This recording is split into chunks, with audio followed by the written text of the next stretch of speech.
Hello everyone, welcome back to my channel.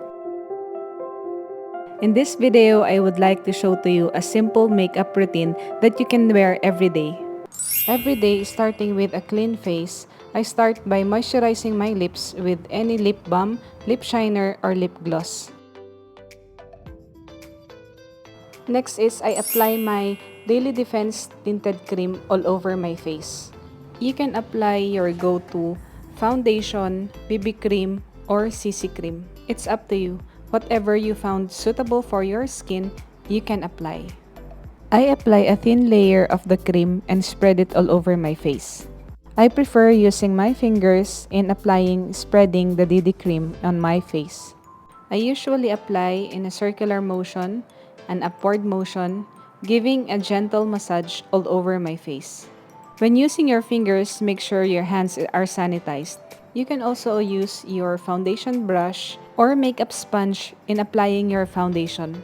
As you can see, the DD cream that I applied gives a thin coverage, which gives a more natural look. I usually don't use concealers, so I apply a thin layer over my dark circles and all over my neck.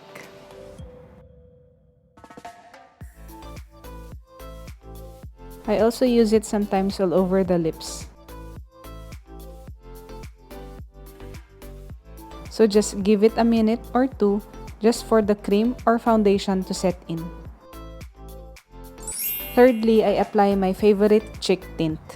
I prefer Bilena Lip and Cheek Stain because it gives a more natural look.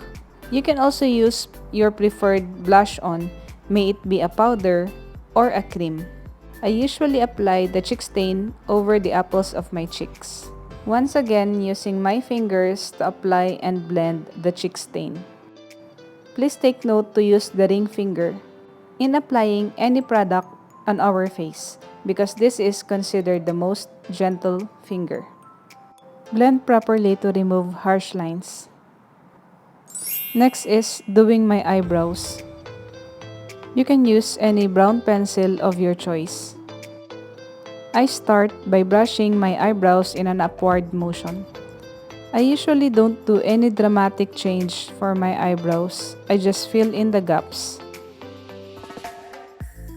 As you can see, I already have a natural thick eyebrows.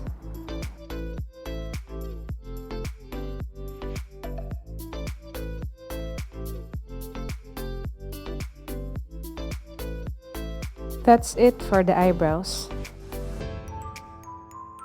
So we are already on the eyes. So let's continue by curling our lashes and applying our favorite mascara.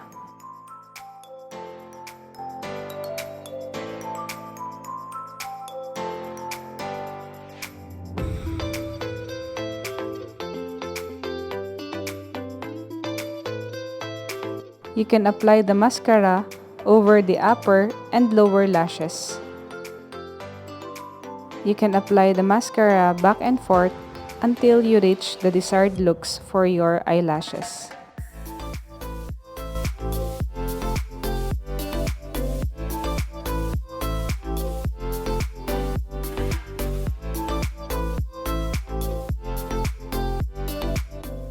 Applying eyeliner is optional. For an everyday look, I prefer a brown color eyeliner. It gives a more natural look for an everyday makeup. I apply it over the lower lids.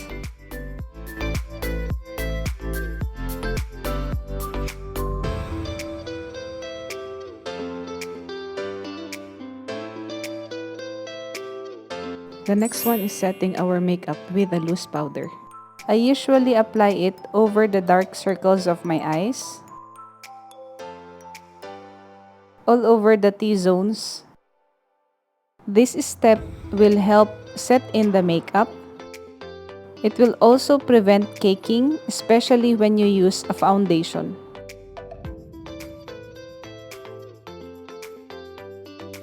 Don't also forget to apply all over your neck.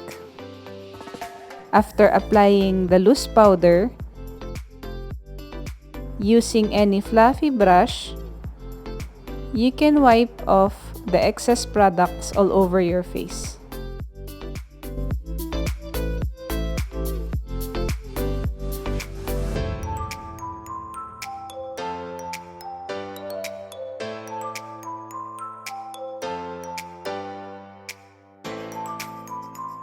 The last one is applying my favorite lipstick.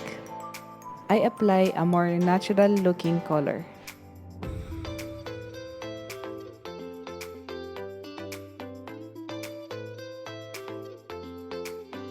That's it everyone. This is my everyday makeup routine.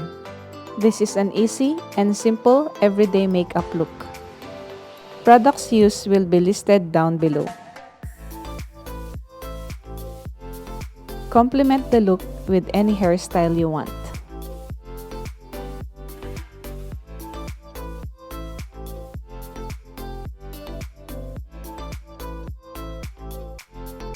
So guys, this is the look from before and after. So guys, please don't forget to subscribe, like, and share.